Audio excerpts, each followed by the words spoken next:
kullu amrin zibalin la yubda'u fihi bismillah fahuwa aqna. Tiap-tiap perbuatan kerja buat yang tak dimulakan dengan bismillah tak ada berkat. Zahir ni nampak pahala, itu satu tajuk. Sebenarnya rahsia besar connect hati kita dengan Tuhan. Ya.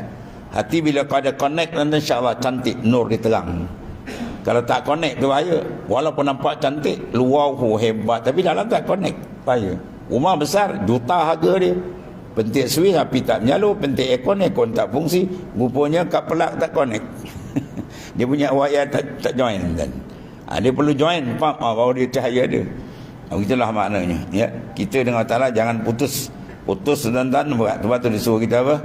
Banyakkan zikrullah.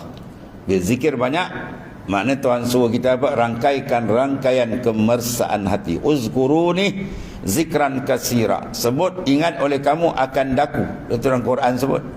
Sebagai zikran kasira, bukan zikran qalila. Zikir yang banyak.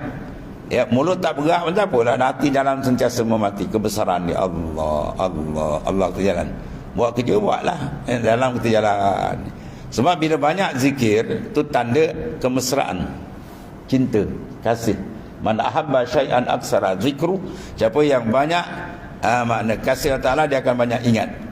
Jadi sebenarnya banyak ingatan tu rahsia dia apa? Nak mencetuskan connect hati kita.